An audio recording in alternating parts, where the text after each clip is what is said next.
What's going on, y'all? Welcome back to another episode of Flow State with yours truly, Harry Mack. My guest today is none other than the legend, Mr. Tony Hawk. This is for my flow state. Add it, yeah. Y'all know we back at it. Ain't it crazy how the mind works magic? We gon' show you the method behind the madness. What's going on, everybody? Welcome back to another episode of Flow State with yours truly, Harry Mack. My guest today is an absolute legend, one of the true GOATs, and I don't say that lightly, inarguably the most famous person in his sport, and deservedly so. Someone who has pushed the boundary of what's possible in his sport for decades and inspired all of his peers, young and old. In addition, someone who's entertained, I don't know, hundreds of millions, billions, I don't know how many people, more people than I can imagine, with a video game franchise that happens to be one of the most successful of all time. I can't give enough flowers. There's not enough compliments I could pay. So happy to have this man here today. I'm talking about the great Tony Hawk. How you doing, man? Thank you very much. Thank you. No, it's such a pleasure to have to live up to. Well, you really do live up to all that, man. You're incredible. We're so happy to have you. Thank you. Yeah. How's everything going? It's been great. I mean, Yeah? I can't complain. I'm busier than ever, and skating is kind of on this rise of popularity that I never imagined. Yeah. That I never really. I think I saw skateboarding rise and fall through all my years of doing it, but I never have seen it come to a state of appreciation the way it has now. Yeah. I mean, coming off the heels of the Olympics, Right. and seeing the inclusivity and the equity in skating now, it's just sort of this. It's really a unique activity, sport, lifestyle, art form, whatever you want to call it. Yeah. Where everyone's welcome. Yeah, it's beautiful. It's so cool to see. How much has social media impacted that, would you say, just with the diversity and more people getting involved around the world?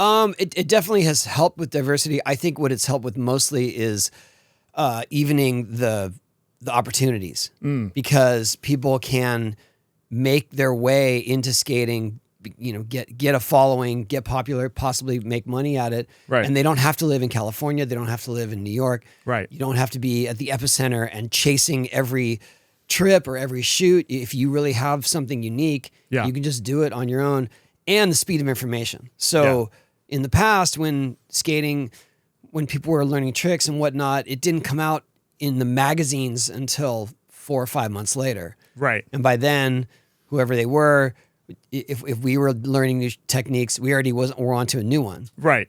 And nowadays, if a new trick is done, Yeah. you know about it within minutes. Right.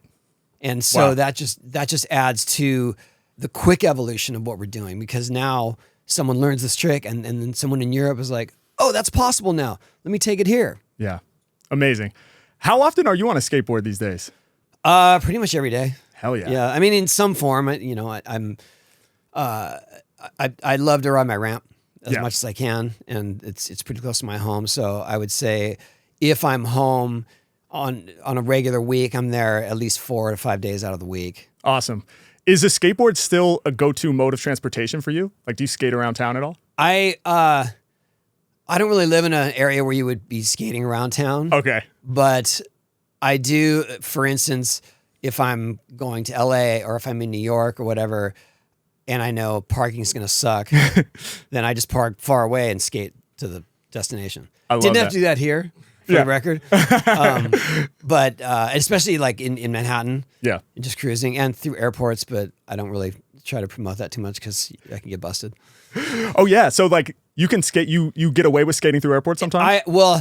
I have a very subtle technique of doing it where I know which surfaces are not going to make much noise. Nice. And I know how to weave in and out of people where I'm not going excessively fast so they don't freak out. Yeah.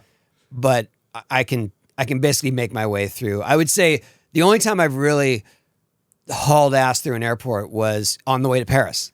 Okay. Going to the Olympics, because I was on the East Coast already. My wife and I were meeting up in Atlanta to get our connecting flights, and my flight was was painfully late. Damn.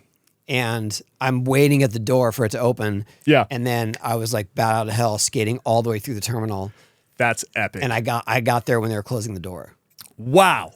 Dude, incredible. I have to imagine, like, if people are in the airport and you just see Tony Hawk on a skateboard blazing through the airport, Like, that's legendary, man. Do you just get recognized constantly when you're That skating one through an I airport? felt obnoxious about, I have to say, because I went through some of the crowded middle areas with the restaurants. Yeah. And I'm still just on a mission to get to this gate. Wow. So I wasn't really taking into consideration, like, oh, sorry if that scared you or whatever. I was just Right. like, I'm here, I'm doing this. Well, you had to get to the Olympics, man. I mean, I made it.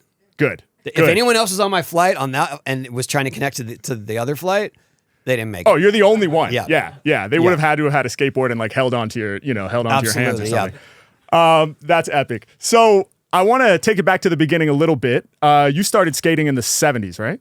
I started skating in 1978. 78. So at that time, were there already like established skateboarding heroes and idols that you were looking up to? Yeah, you would have to be in the, really in the thick of it to know who they were. Yeah. But that was sort of the middle to end of the Dogtown and Z-Boys era. Right. So I knew all those names, obviously. Yeah. They were groundbreakers. They were the ones that sort of invented the idea that you could skate on vertical walls by skating in empty swimming pools. So for me, that's what drew me in, because it was like, these guys are flying. Yeah. They're defying gravity. And the other form of skating in those days, street skating wasn't even a consideration. Like, there was people didn't know how to ollie yet off of the ground. So it wasn't like people were taking to the stairs or rails or whatever. But the only other form of skating that was sort of acceptable was called freestyle. And freestyle was just basically on the flat. Yep. You're doing handstands and you're doing spins, and it wasn't Rodney Mullen kickflips. Right.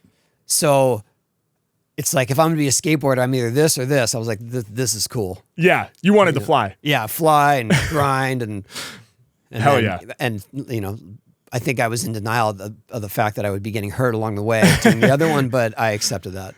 That's cool. So was any of that stuff still happening? Because I've seen the Dogtown and Z-Boys documentary where they're like hopping fences and draining swimming pools Sure. to skate. Was that still going on when you were getting into the game? Yeah. I got kicked out of plenty. I got tickets, trespassing tickets. Wow. Yeah, for sure. And because when I got into it, it was sort of the height of the skate park boom.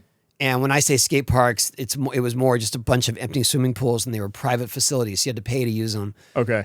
And by the time I really got into it, all the skate parks were closing because of insurance and because skating just wasn't popular. Yeah. So if you wanted to skate a pool, you had to go skate a private pool. Yeah.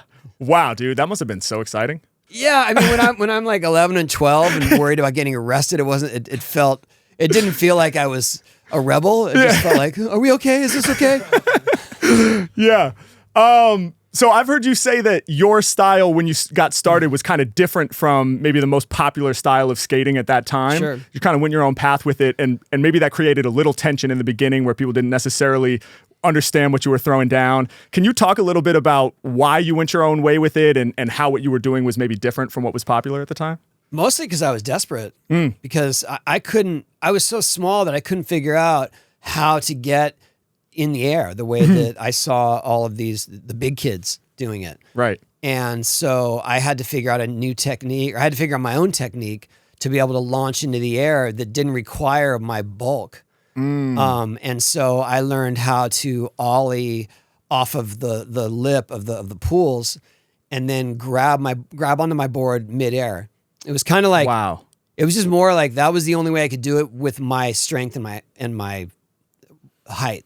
And then people at the time, it was a new technique, and the sort of old school crowd was like, well, that's cheating. Okay. Okay. I didn't know you could cheat, but Right. I'll take it because this is all I got. Yeah. Well, the laws of physics demanded you to innovate. Yeah. I mean, if you look at now, if you think about people who do aerials and stuff, or if you watch someone skate, if you watch the Olympics, if you watch the X Games, you see the people launch into the air and they grab their board late because that is the more efficient way of doing it. I didn't think I was creating a revolution. I was just like, I want to fly. This is how I can fly. Hell yeah. That's epic.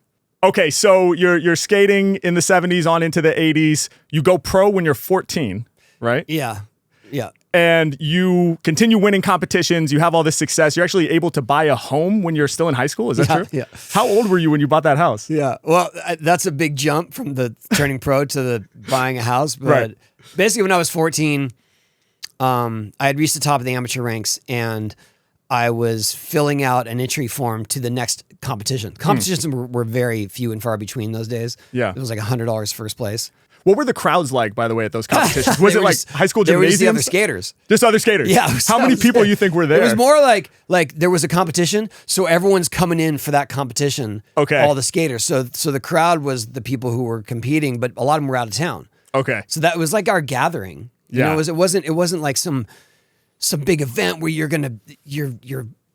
have to get the ranking and that's the only way you're gonna succeed. It was like, yeah, look, other skate. Yeah. What? You live in Northern California? That's amazing. Right. This guy's from the East Coast. Hell yeah. So it's like a jazz jam session almost. Kinda, where everybody's yeah. a musician. For sure. Yeah. And it was super exciting. And then we all got to share ideas and whatnot. But when I was entering the contest, I was filling out the entry form, and it's just like your name and your address and sponsors. I was sponsored by the Bones Brigade at that time. And I remember feeling Stacy Peralta, who was in charge of the Bones Brigade, kind of hovering over my shoulder. And there was a box that said AM, and there was a box that said Pro. And then I looked at him, and he's like, it's whatever you want to do. So I ticked the Pro box. That was how I became a pro skater. That's going pro. Yeah, that was going pro. That's incredible, man. So then I was competing for the $100 first place, $75 second place, $50 third place prize. Wow. Big money in skating at I that got time. fourth. You got fourth? Yeah. So wait, no prize? No prize money. Yeah. Okay, just missed the prize. Pretty good showing for my first pro event. Absolutely. Yeah. Absolutely. How many people would be competing? In the pro, I would say probably 20 to 30 maybe. Yeah. Yeah, so fourth place. I mean, And for your first- it ran the spectrum of ages and kind of eras. Yeah. So Yeah. I'd say that was one of the first events where the skaters of my era started to come into their own. Got you. And then the sort of, I don't want to say Dogtown, but that era of skating was kind of like, wait, is that not the progressive style? It was weird. It was, right. But there were still a few people from that era that were still doing well. So I can't say what that was. Yeah, interesting. And so then there must have been quite a spike in the popularity between then and when you find yourself able to buy a home, right? Yeah, to me it seemed meteoric. Yeah. I mean, it was all of a sudden it went from that to something I was traveling the world. Like summer would hit. I'm a freshman or a sophomore in high school. Right. Summer would hit, and they're like, "All right, you're going on tour for 5 weeks." What? Wow.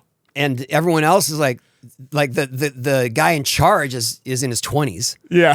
So there's no real authority figure. Yeah. And we're just feral children, like traveling the world, Wow. which was amazing. But I think through and through, especially with the Bones Brigade, everyone was so focused on skating that was always top priority. That was always the job. And we could have got caught up in all the nonsense for sure. But yeah. And we did to an extent, but it was very much like, we got to skate tomorrow. Yeah. This is not, we're not going to blow this opportunity. Yeah. And so I would say like when I was 16, 17, then it started really kind of taking off in terms of our opportunities.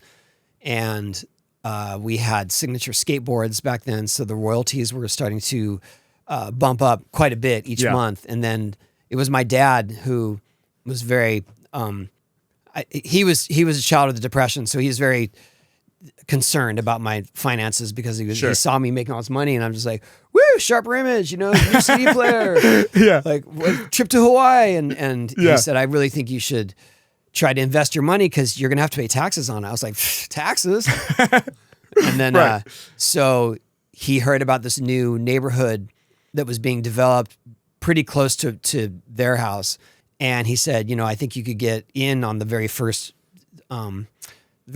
batch of homes there. Mm-hmm. And so we went because I was only 17. Yeah. So we signed up, we got one of the houses, and then he had to co-sign. It was a duplex. We had to co-sign the loan. Right. But it was my house. Wow. And I was still a senior, and it was, I would say like the last 3 to 4 months of my senior year of high school were the most challenging. Yeah. Just to stay focused on school, right? Because I had my own place. Yeah. And what do you need school for? All the kids are looking for whose parents are out of town. Yeah. So we can go party at their house. Of course. Like, my parents are always out of town. There's no parents at this house, man. So there are a couple miles away. Yeah. but they're not coming over. They can't hear this music right now. Yeah. So that's incredible, man. So like, because I've heard you say too that when you first started skating, like you would get made fun of and bullied. Like it wasn't cool to skate. It wasn't right? cool to skate. No, I mean high school. Especially in 9th grade, I would hide my skateboard. Wow. I would hide it in the bushes before class, up in the bungalows. Anyone in San Diego High knows what I'm talking about. Yeah. So I'd hide my skateboard in the bungalows, and when I got out of school, I would get it and I would skate home. Yeah. Mostly just because you just get harassed. Yeah. Like nothing good was going to come of having a skateboard in those days. Okay. In terms of your peers or your classmates. Yeah. And then when I did, it was hard because then when I did skate, I got harassed for my style because people were like, "Oh, I think the quote in Thrasher was, he looks like a mosquito flying around the bowl," which didn't seem like a compliment. Right. I mean, yeah. You had some bite. That was from a competition that I did well in. Wow. That was their take on Oh, it. well, if only they knew. But it was more that, and so I felt I was isolated because I skated. Yeah. And then in skating, I was isolated. But I think it just helped me to realize, like, I just don't care. Like, I'm not trying to win any popularity contests. I love doing this too much. Yeah. I love what it provides me in terms of how I feel about myself. Yeah. And it really set me up for, I'd hate to say that, what doesn't kill you makes you stronger, but it's more like it set me up for in later years to have bigger success and to have criticism on a way bigger scale. Yeah. Doing commercials, sell out, doing Right. video games, like, oh, you're exploiting this. And it's just like, I'm doing this because I love it. Yeah. Yeah. Well, it's amazing, man. I mean, I think even to have the tenacity to keep doing it when you're getting made fun of by your peers. I mean, I just remember like being in middle school, high school, fitting in is like top of the list, And it felt like, I mean, in some ways it felt like life or death. It's like, you don't want to be the one that's left out, Yeah, that was it. I was left out. By the time I was in 8th grade, I was an outcast. Wow. So, I mean, I didn't go to prom. Right. I didn't go to homecoming. Yeah. It's just like, Yeah. I was a ghost in the hallways. Wow. So what did your parents think about like your early skate career? Oh, they were excited. Hell yeah. Yeah, because they saw that what it provided me. They saw it was finally this outlet for all my energy and I was always very hard on myself, like playing baseball and basketball as a kid, and they finally saw something that provided me a sense of validation. Yeah. And so they helped. Like they saw that there was this disorganization in skating. There were no events. My dad helped to organize what became the National Skateboard Association and to sanction events through those years, which that made it hard too, because then my dad's involved in the organization of the events. So people are like, oh, well, I wonder why you did well. Sure. So that was hard too. Yeah. But just more fuel for the fire, really, because it was more for me. It was like, okay, I'll just prove them wrong. Yeah. Epic. How many tricks have you invented over your career? I'm not really sure. I counted a long time ago, and it was somewhere in the 80s. Damn. It's hard to claim certain tricks. It's just a combo of existing tricks for the most part. Right. You know what I mean? So, and especially now when you're talking about combos and things. Yeah. It's like, well, you did a kickflip to crooked grind to nollie heel out. You don't get to claim that. Because that's a combination of 3 different things. Even though it may be the first time they've been done in that sequence. Yeah. And so, but in my day, a lot of the tricks that were being created were foundational. Yeah. So you could, and also like there were no rules. There still are no rules really in skating. So just name it whatever you want. Yeah. And so definitely a few that I have done that have carried through and the names are still there. Yeah. But I tread lightly with claiming new tricks these days. You know, NBD is just like someone did that on mini ramp 5 years ago. Okay, right, It's not mine. Right. Do you? Because I know you were kind of creating tricks when you came in the game, right? Because you had your own. You were doing the ollie at the top of the ramp and things that hadn't been seen before. Do you remember the first time that you saw like an established skater or somebody maybe you looked up to that did a trick that you introduced? Oh yeah. Yeah. It was. It made a huge impact on me. Yeah. In fact, one of my heroes at the time, his name's Eddie Alguera. He was probably the most progressive skater in the early 80s in terms of doing new tricks. And he got a lot of flack too, because people said he was a robot because he's just doing tricks. He doesn't have style. And I was like, yes, I want to be a robot too. Yeah. Like overly technical? Is that what they meant by robot? Kind of like stiff, sure. seemingly stiff maybe to some people? Maybe, yeah, to that. And just his tricks, like they didn't appreciate the difficulty of them. Okay. So he's the inventor of the frontside rock and roll. So when I started learning and getting more confident, that was the first hard trick I learned. Got you. Like in terms of, in fact, at one point I did frontside rock and roll in an amateur event, and they bumped me up a class in the amateur event because they said that kid can do frontside rocks. He's got to be in 3A instead of 2A. Wow. Okay. And I was like, that's all I got, but okay. I'll take it. And I learned a variation of a frontside rock, and I did it in a competition as an amateur. It was called the Gold Cup Series. I fell during my run because I was super nervous. Yeah. And I ran back up the top of the pool, and I dropped in and did this trick. It's basically like, if you need to know from the skate terms, it's a half cab to frontside rock. So it's kind of like you swing your board one way and you come back the other way. Okay. And just something that I learned to do on my own. Yeah. And I remember, because when I would skate contests, I didn't get a lot of feedback. Yeah. I was just one of the little kids doing the thing. And I remember doing that and hearing people go, whoa. And I was like, what? You like that? Hell yeah. You care? Yeah. And I was leaving the park, and I saw Eddie Alguera in one of the small bowls, kind of near the entrance, but out of sight. Yeah. And he was trying to learn my trick. Wow. That was amazing. That's awesome. I mean, I still remember where the sun was in the sky, and you know what I mean? And no one else is even noticing that Eddie's over there trying. And I was just like, he's trying my trick. Like, this is crazy. Damn. That's so dope. Yeah. That's incredible. I mean, and that was at a time when I was still kind of unsure of where I stood in skating and how I would ever move forward or be accepted. Yeah. And it was like, without even trying or without even realizing, he gave me such a boost of confidence. That's incredible, man. So huge.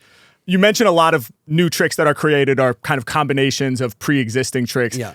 But like you've done things like, you did a loop-de-loop and you introduced things like that. Like, do you spend any time in terms of the creative process of creating new stuff, like just envisioning what would theoretically be epic on a skateboard? Sure. Yeah, I did for sure. And through the years, and then when, especially in the last, say, 20 years, when I had the resources to build stuff like that, I was all about it. Hell yeah.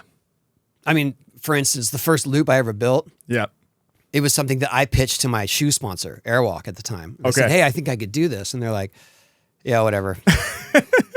And luckily, this very well-known photographer who was a skate photographer, but also their fashion photographer, he heard about it. And I just happened, this is how things happen. I just happened to see him at this bagel shop when I was dropping off my son Riley at preschool. Okay. And he said, hey, I heard you want to do a pipe trick. And I go, no, I want to do like a Hot Wheels loop. He's like, oh, that's brilliant. We have to do that. Wow. I go, I can't build it. I don't have the money. He said, I'll get Airwalk to build it. Wow. And then like 2 months later, watch what you wish for. Yeah. Because I was pulling up to a parking lot and there's this loop staring me down, and I am the only one that's going to go up there and try it. Wow. And so you don't get to how do you practice in preparation for that? Like what? Well, that one, that was a battle, but that one, it just happened to be, we were doing in the parking lot of a YMCA. And so they had a gymnastics area. And so we got all of their gymnastics pads and stacked them in there so that I could try it and land in the pads as I go around. Right. Until I figured it out. Yeah, I've seen videos of like subsequent times that you did it with other people where they're just pushing the pad out. Right. Those are good pads. Yeah, those were I didn't have good pads. Oh, okay. But I had enough to make it work. Wow. That's incredible, man. Okay, so, this show is called Flow State. Obviously, I love talking to athletes and musicians and, high performers, people like you who are able to do these incredible things. And I love talking to them about, how they're able to get in the zone or experience something like flow state. I'm just curious, is flow state a term that you ever throw around to describe your experience skating, or does that mean anything to you personally in your career? It does. Yeah. I think that I would liken it to being in the zone. Yep. I definitely have had that through my career and had it in times of competition when it's like the highest pressure, and I just sense like, oh, I got this. Yeah. I got this, just stay in it, stay focused. There was at one point I was in an event and you could choose your own music. It was like cassettes. We're talking about 80s, right? Yeah. So you'd have a cassette queued up with your music. Hell yeah. They played my music, and the entire run I was singing the song. Wow. You know, like because I felt so dialed in. Yeah. And that happened. I can't say it happens all the time, and definitely less and less as I get older. Sure. But there are days where I go to my ramp and it's like, oh, today's good, and today would be a day to learn something. Dope. Do you always skate to music? Yeah. What's your favorite music to skate to? Oh, Sophie's choice here. Let's put it this way: my main playlist is the epicenter of the playlist is Gang of Four. Okay. And then everything sort of goes out tangent from there. Got you. And then I'm thumbs up, thumbs down. So I have some specific playlists like for demo times and stuff like that. And there's a lot of stuff that you would hear on our video game soundtracks. Yep. That are in those. I mean, if I could claim any ownership or contribution to the video game soundtrack, it's all of the old school punk rock that's in there. Hell yeah. And so that's still the soundtrack to my skating. I mean, like I said, Gang of Four that's right there. I love it. Dude, the soundtracks for the games have been so legendary. And we were just talking about it before you got here. Just Tony Hawk Pro Skater 1. I mean, I spent hours playing the first version of the game, and that soundtrack is burned into my spirit. You know, like when I hear those songs, I see the levels. And it's so nostalgic and so dope. It's funny. So obviously I'd say the first game and the second game, it was a combination of what we would consider newer punk and OG punk and some hip hop as well. Yeah. And I never imagined that, especially what I would have considered the newer stuff at the time, that it would just follow me through my life. Yeah. So, I mean, I'll be at a coffee shop and all of a sudden they start playing Superman. And I know it's not an accident. Yeah. You know what I mean? Right. Like I'll see the barista like, That's incredible, man. Yeah, I mean, I also am curious too, as an improviser, you know, I'm known for freestyling, right? So typically I'm like making up rhymes off the top of the dome. And one of the things that attracted me so much to the game actually was that it felt so creative and improvisational. It's like you have this like wide open environment. Every little piece of the environment can be creatively incorporated into a trick or a combination of tricks. And then you as the player just have like a free reign to choose what part you're going to go over to and how you're going to incorporate the level. And so you could do a different, you know, thing every time, kind of like doing a freestyle rhyme. Yeah. And so I'm curious, like in real life, to what degree are you improvising intuitively when you're skating, as opposed to like, let's say for a run, having a game plan, I'm going to do these tricks in this order. I would say equal amounts. Nice. But I do think that just in terms of the whole approach to skating is exactly what we want to represent in the game. Is like, yes, there are specific goals, but you can do it in your own style, in your own way. You can grind over here or spin around here to reach the same idea. Yeah. And so I feel like skating as much as an art form is as much an art form as it is a sport. Yeah. And so for instance, if I'm skating, if I'm going to take a run, I have like maybe two things that I have in mind. Yeah. And everything else just kind of comes spontaneously. And if you not mess up a trick, but if you don't do it exactly what you planned, suddenly you're pointing in a different direction. It's like, okay, let's change ideas. Let's change gears and go that way. Yeah. Yeah, I relate so much. It's the same when you're doing a freestyle. Like, I have an idea of what I'm trying to execute, but if I fall short of it, ideally the audience doesn't notice I've made a mistake. It's just different than what I had planned, and it can spin me in a whole new direction, and suddenly I'm coming up with something I never would have thought of. Yeah, no question that's how skating is. I mean, especially if you watch competitions. Sure, people have runs they plan, but they are ready to just shift it out if they have to, and go with whatever that, you know, they didn't get the speed for the other thing, so let's try this. And sometimes that's even better. Yeah, totally. Like happy accidents that unfold in the midst of it. Is there a science to laying out a run, like when you're practicing it? Like, is there like I don't know, if you have like 5 minutes, is there like a key point within that 5 minutes where you want to hit your biggest trick, or do you try to ramp up from easiest to most difficult, or is it kind of different every time? That's a good question. You were talking about competition run? Yeah. Yeah, you usually want to start strong with a lot of speed because inevitably you're gonna start to slow down through the. You're just gonna get tired. Yeah. Or you're not gonna get good landings, and so it's like you got to start with a bang. Yeah. And then I would say as long as you're keeping your difficulty level up, your consistency, obviously that you're landing everything, and then if you can end it with something on the higher end of the technical scale. And use the entire, like if it's a skate park court, use most of it. Got you. You know, and how high you're going, your style. There's so many elements. Yeah. And now that we have all these Olympic rules, that's much more detailed and written out. It used to just be kind of like, I don't know, I like that guy better. Yeah. Right. Now you win. Yeah. Now they have to be able to justify the score, absolutely, right? Yeah. Like, I mean, skateboarding, it's hard because it's all subjective. And sure. And for sure, in the past, like when in my days, the judges had their favorites. Mm-hmm. You know, and if their favorite just barely made it or stayed on, they're like top 3. Right. That's funny. Do you have any ritual? Like, do you meditate or have any rituals that you use to help you get in the zone when you're skating?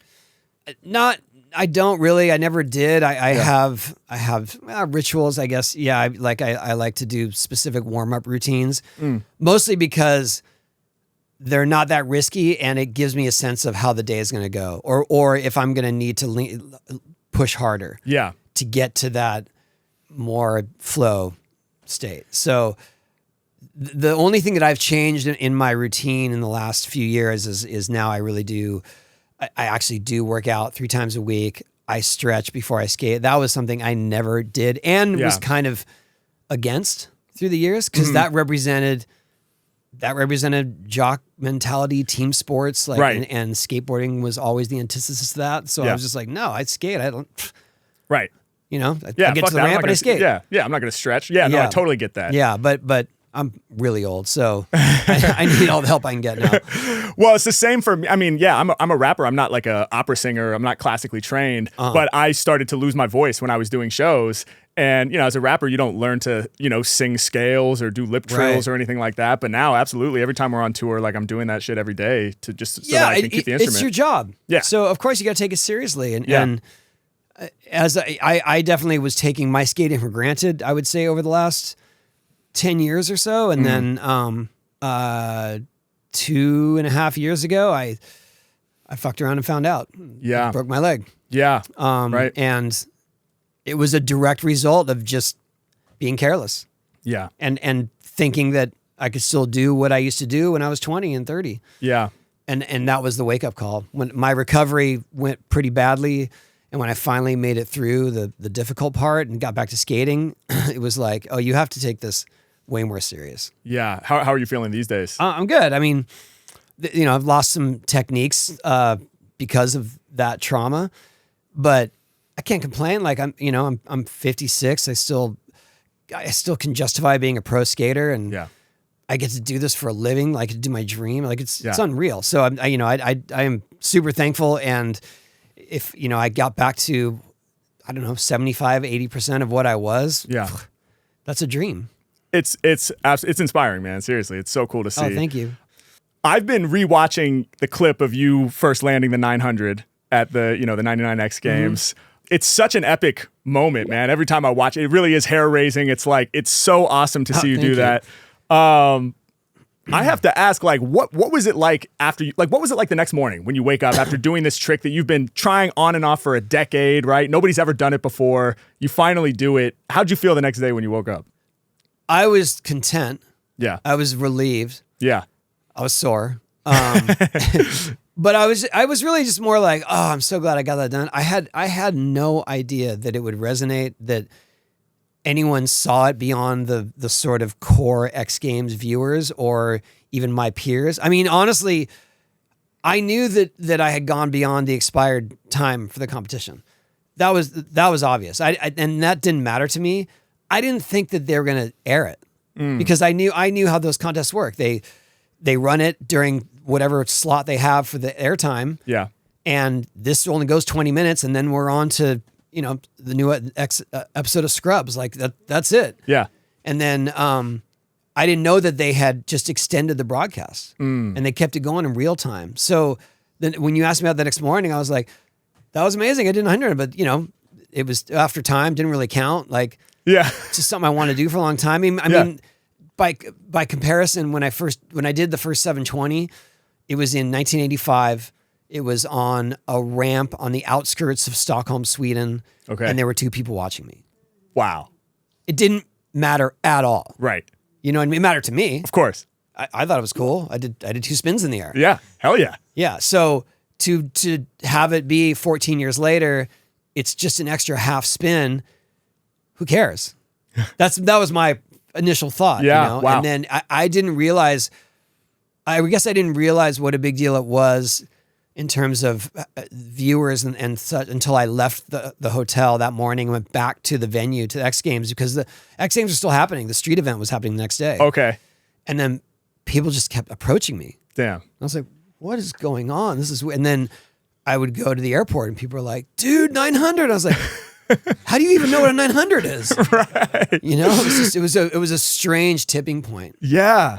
Yeah. Well, I felt it because I think I was in 4th grade, and it was somewhere between when you landed the 900 and then the video game came out like a few months later, right? A few months later, yeah. I mean, we were done with it at that point. Wow. And I think the funny thing about that is, I remember emailing the president of Neversoft the next day, and I said, "Hey, I made a 900 last night. We might want to consider figuring out how to put that in the game because people are going to expect it." Yeah. I mean, it was June, and then the game's coming out in September. Right. And he's like, "Well, he didn't say this, but I knew that we had already submitted the beta version. Mm-hmm. So I thought, oh, I don't know if we can fix it now or change it." Yeah. And he emailed me back right away, and he's like, "We're already on it. You fucking rule." That's awesome. Yeah, that's what I was so curious about that. Because I was like, would they have put the 900 in preemptively? No. Like just, hoping that you No, landed? it wasn't in there. No. Wow. And That's they incredible. had to animate it, which is even harder. Right. Because you can't do it from motion capture. Well, I wasn't going to do it again from motion capture. Right. So they had to do it from video. Man, I was swept up in the whole thing. Like, because I know in the early 90s, skating kind of had a dip in popularity, right? Yeah. And then it was like the 900 was this sort of earth-shattering moment in sports that helps pull skating back into the mainstream. And then the game comes out. I was in 4th grade and I had just started skating, I think probably because of all of this. And I'll never forget the first time I saw Tony Hawk Pro Skater. It was like after school one day in 4th grade. I go hang with this kid, Evan, take the bus to his house. He had like a pretty nice house. His parents were pretty well off, I think. And so in the basement, they had this big screen TV and his older brother's playing video games. And we go down there and I'm like, what's this? And he's like, oh, dude, this is Tony Hawk Pro Skater. And his brother starts the level, crash through the glass, in the warehouse, down the big hill, up over the half pipe, crash through that other building. The warehouse. The warehouse, right. And I was immediately just like, what the fuck is that? I need that. That's fucking sick. Yeah. And I'll never forget it. And then soon after, I had my own N64 and just put hours and hours into the game. I had that exact same feeling the first time that I got to play the build with 900 in it. Wow. Because at that point, I still only had done it once. I ended up doing it a few times later on, but I still only done it once. So it still was like, I don't know if I could ever do it again. And then I got the game and write down circle, and there I am doing it. I was like, yes! Yes! I remember my friend was there, and he's like, you got as excited about that as you did in doing it in real life. Yeah. That's so cool, man.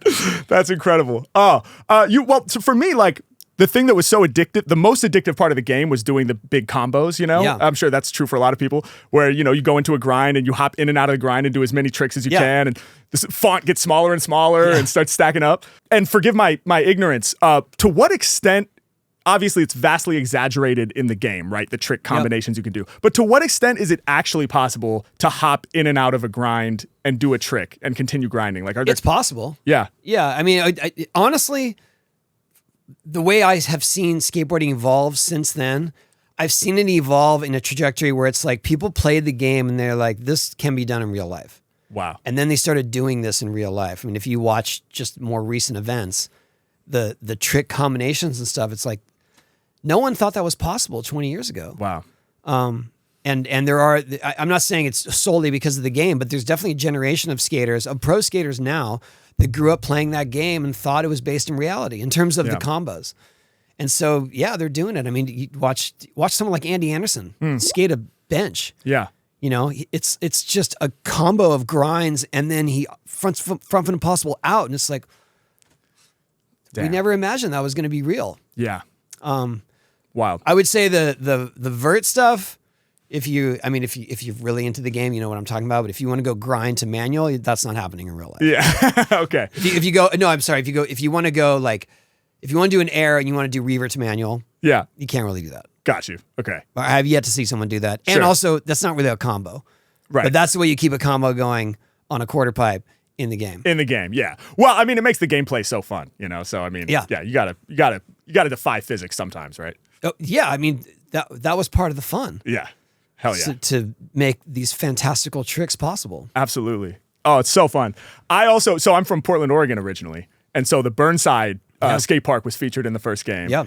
And it's crazy because I had just started skating. I'd never been to the Burnside skate park, and I was an absolute beginner, so I wouldn't have been able to skate it. And also, it had kind of a reputation. Like, I think some people died during the making of it or something, like some sketchy shit, unrelated to the park, I think. But yeah, it's just, the reason that it got developed is because it was in an unused area, and it was rough. Right. It was, it was a rough area where people would just sort of hide out. Yeah, totally. Well, it was under a bridge. I mean, it was under a freeway bridge. So it's under a freeway. Yeah, and it's just unused property, and there was definitely a drug use and whatever else. You know, unrelated to skating, but when they built the park, it didn't exactly eradicate the other things that were going on around there. Of course, yeah. So you were, it was a little risky to go there, especially in the 90s. I mean, it's such an amazing space. Yeah.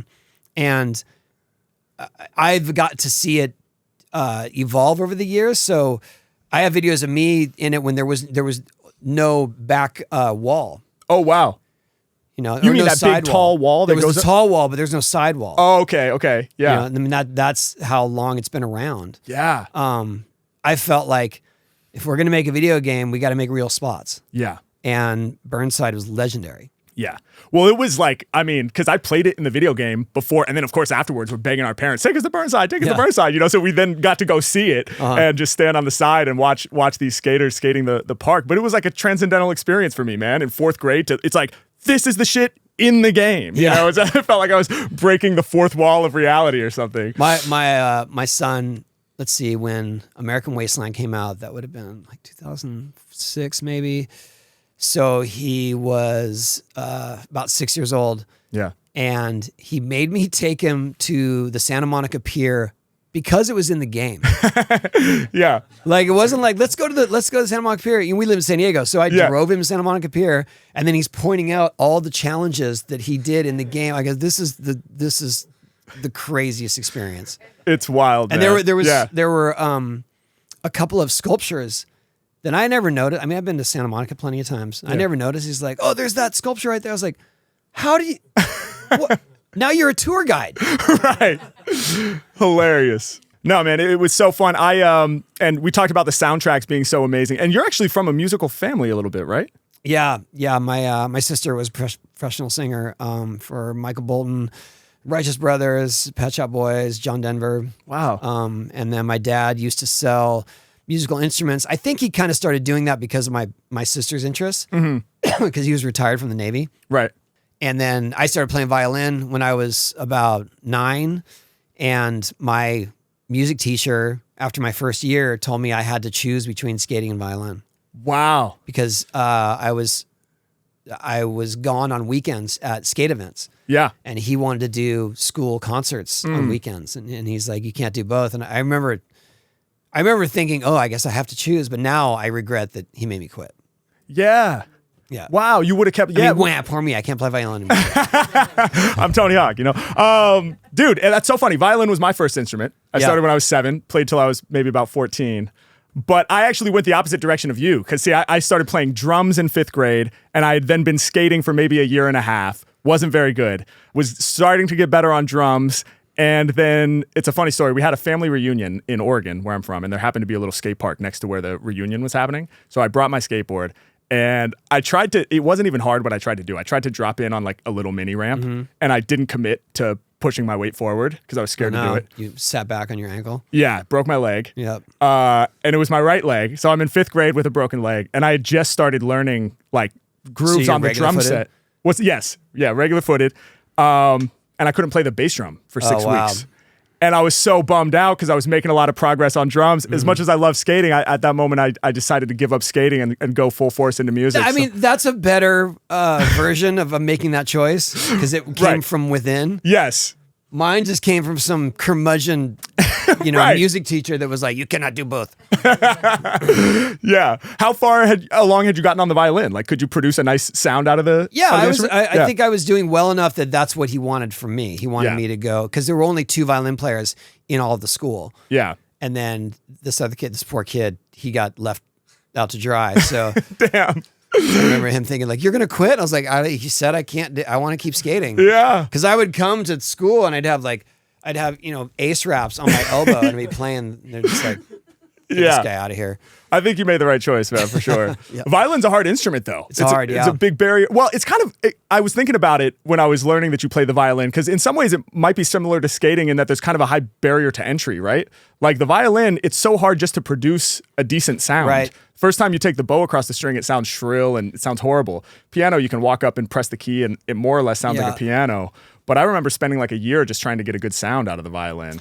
Yeah, I don't know. I just always thought it looked cool too. Yeah, yeah. It's just people like are so into it. You know what I mean? It's not like you have to be jumping around with a guitar, right? And I appreciate anyone that can play music. I just always thought it just looked like so stylish to me. Yeah, absolutely.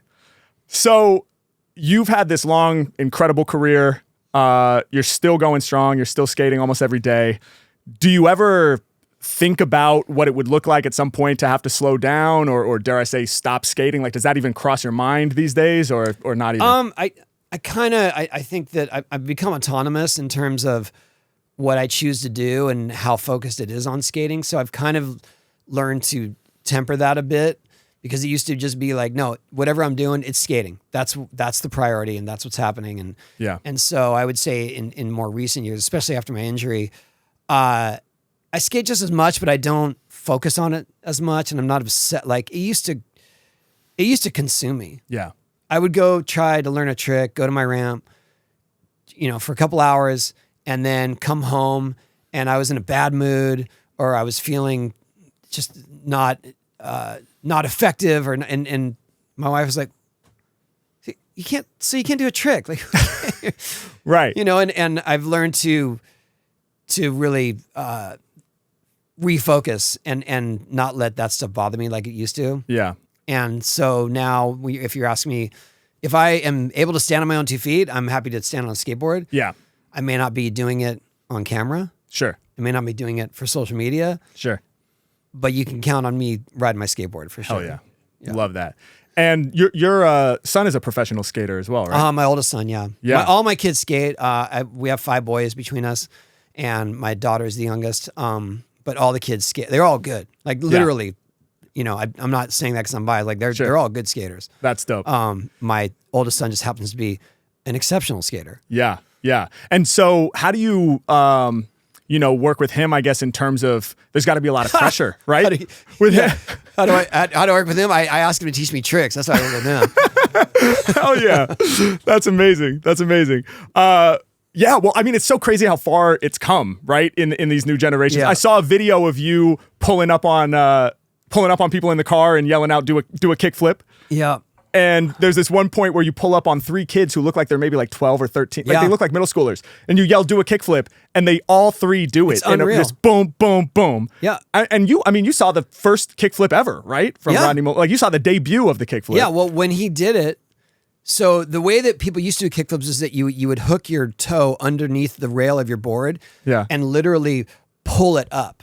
Okay. That was the first kickflip. Like if you look back in the 70s, that's what people were doing. Right. Because no one knew how to ollie on the ground. Right. And then Rodney figured out how to ollie off the ground, and then he came up with what we called it the ollie kickflip.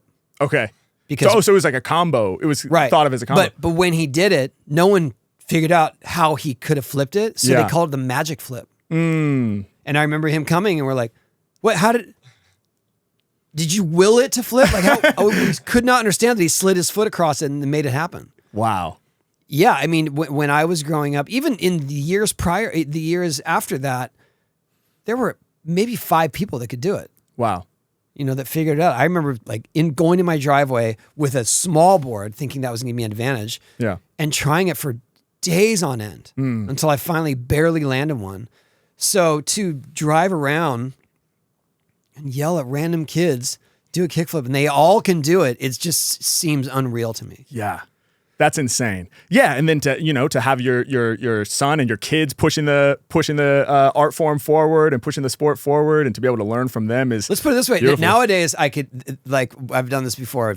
We haven't done it in a while, but we're with all of our kids at lunch and even their friends, and then I'll go, you guys, 30-second kickflip challenge right now, and they have to go find a skateboard and do a kickflip within 30 seconds. That's amazing, and they do it. That's so cool. That's so cool. How has being a father changed your perspective on life, skating? I mean, what impact has it had on you? It's the best. Yeah. It obviously gives you a very real and important sense of priorities. Yeah.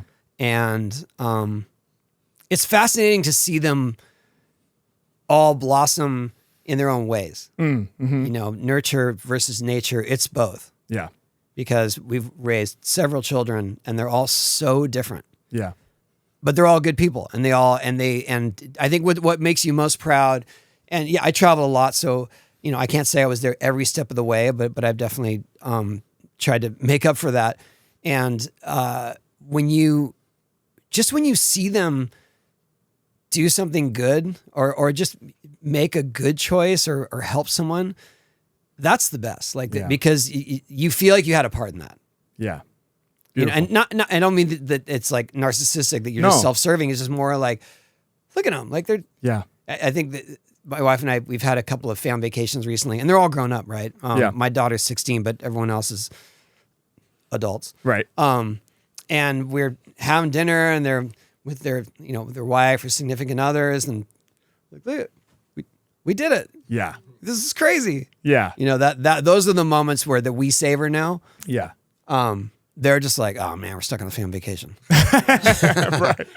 Well, congrats, man. That's beautiful. I love to hear that. Oh, thank you. And you also have an organization that builds skate parks around the world, right? Yeah, the Skatepark Project. Yeah. Yeah. How many skate parks have you built through that organization? Coming up on 1,000. Wow. Yeah. Incredible. That's definitely my proudest work. I started the foundation in 2001. It was called the Tony Hawk Foundation, and the whole idea was to help develop public skate parks in underserved areas. Yeah. And we've definitely learned a lot through all that time. Mm-hmm. We've learned how to make our money more effective, how to use it more effectively, Yeah. how to use it to raise more money through other sources, how to navigate city protocols, Yeah. city councils, how Right. to navigate pushback. Mm-hmm. And it's been great. I mean, it really is I felt very lucky that I had a skate park to ride when I was a kid, because it was one of the last ones in the US. Yeah. And it was never lost on me that I got really lucky just in terms of where I lived. Right. And so when I had any sort of success, the best thing I could do to give back was to create more parks like that, because kids, you know, not to make training grounds so that they turn pros, more just like a place to congregate, to share ideas, Sure.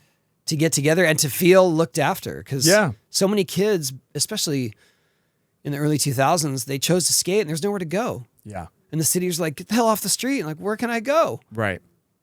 So I feel like we've made significant change in that respect. I love that. So dope, man. What would you say is the biggest life lesson you've learned from your career in skating? The biggest life lesson, do what you love. Hell You yeah. never have to work a day in your life. I mean, that's the cliche, but Yeah. do what you love. And it doesn't have to be the exact way that you envision it to be. Right. You know, if you want to be a skateboarder, it doesn't have to be that you're going to be a pro skater and get all the sponsors. Right. You could find some angle in skating where it allows you to be in the industry. Yeah. It allows you to skate all the time, but maybe you're not Maybe you're not the best street skater. Right. Maybe you're an art director. Maybe you're a team manager. Maybe you're a filmer. Sure. But whatever it is, you still get to live that dream. Yes. I love that, man. I relate so much. Because I've always dreamed of being a rapper, and you have a certain vision of what that's going to look like. So, I'm going to have a huge hit. I'm going to be on the radio. I'll have the platinum plaques. My career has not gone that way at all, and yet here I am still living my dream. And like you say, it feels like I don't have to work, because I'm doing what I love. So oh, for sure. And I know I'm not trying to knock it. Like when we're doing what we do, we are hustling. Like we are working at it, and it's nerve wracking, and there's a lot of anxiety with it too. So I don't want to think that. I just wake up whenever I want and go skate and woo. It's not like there aren't hard parts. It's not like there aren't hard parts. No, to it, I right? mean, I get worked. Yeah. But I wouldn't trade it. It's a labor of love. Well, I think it's absolutely incredible, man. Your whole career is inspiring. Your outlook is inspiring. I mean, I think one of the things I respect so much about skaters is like, we all metaphorically say, hey, sometimes you get knocked down and you just got to get back up and try it again. Yeah. Skaters just literally do that. That's what we do. Yeah. You are the embodiment of that. And also metaphorically, like you survived through the early 90s when it looks like skateboarding might fade away, right? And you stay with it and you get to see it climb back up again and play such a crucial role in that. Skating when kids are making fun of you, skating when the rest of the skate community doesn't understand what you're doing. They're still making fun of me, but now they just make fun of me because I'm old. Right. Well, that's fair. Which I fully accept. I was like, you'll be lucky if you get to be my age and still skating. So that's right. I wish that for you. Absolutely. I hope you get to be my age and that people make fun of your skating at my age. Yeah. Because it's the best thing ever. Oh, hell yeah. Yeah. Because by then you're so resilient to it. You're like, you're not getting to me.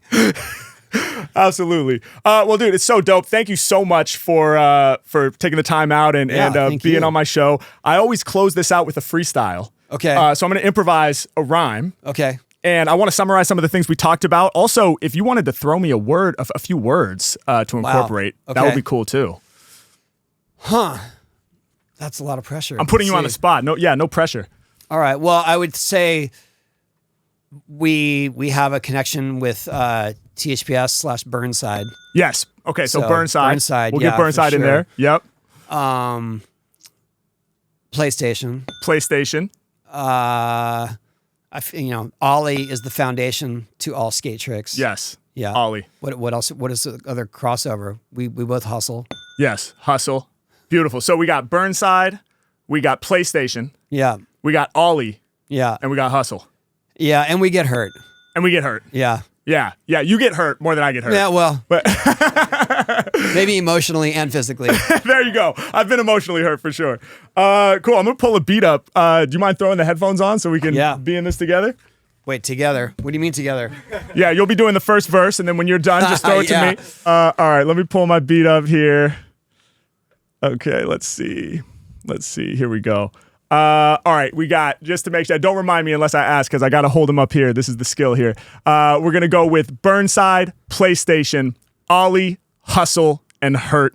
I'm ready. Should we try this? Yeah, okay. Let's get it. Oops, is that coming on my phone? Here we go. Let me get my Bluetooth going. Yeah. Is the volume okay? Yeah. Okay.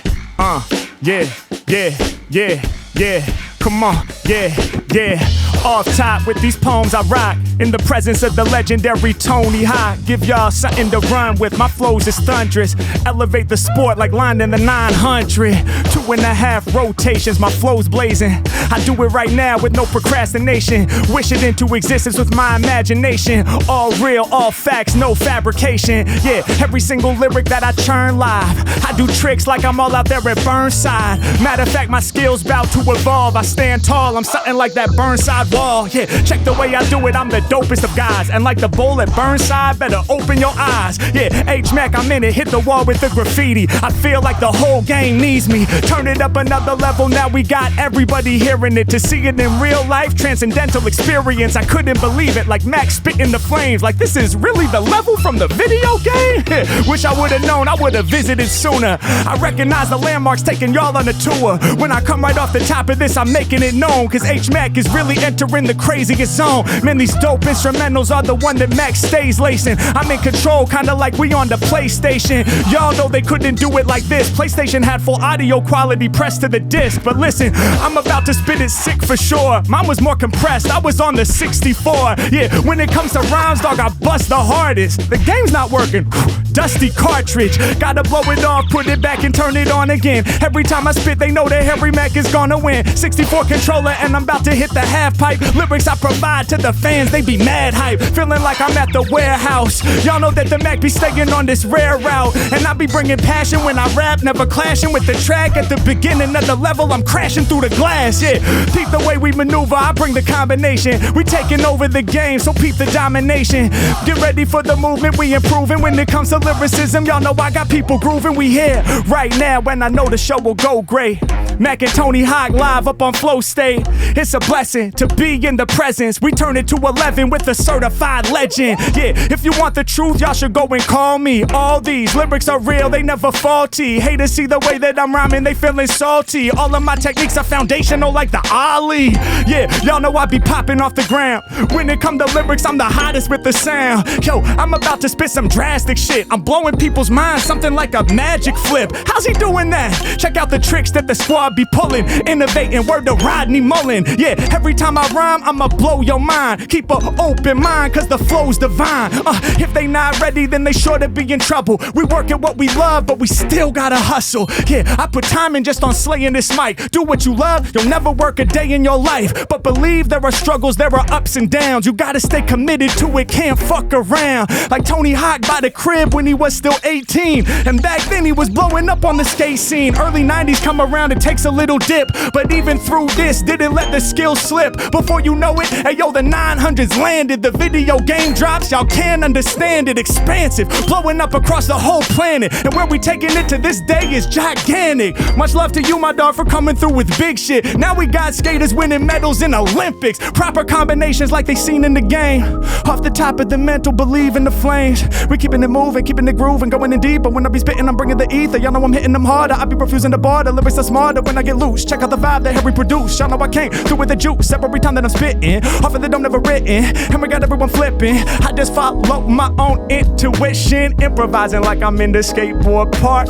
Off of the dome, more lyrics, I'm a spark. Shouts to my mans, he been putting in the work. To do what he does, dog, you gotta get hurt. There ain't nobody flying quite as high as him. The embodiment of get back up and try again. Yeah, most of us just say it metaphorically. I fall down sometimes when I'm exploring beats. I fall down sometimes when spitting lyrics. But really, I'm only getting hurt in my spirit. Meanwhile, you breaking legs at the stage in life, still getting back up so you can keep the shit tight. It's inspiring to see, and the future generation about to keep it moving on strong. They be demonstrating a whole new level of tricks that we can do. 3 kickflips in a row from kids that's 1, 2, maybe 12 years old. It's impossible to imagine, but we out here spitting with the passion. Told you I'd be live on Flow State, straight reppin'. Blessed to be in the presence of a true legend. Let's go.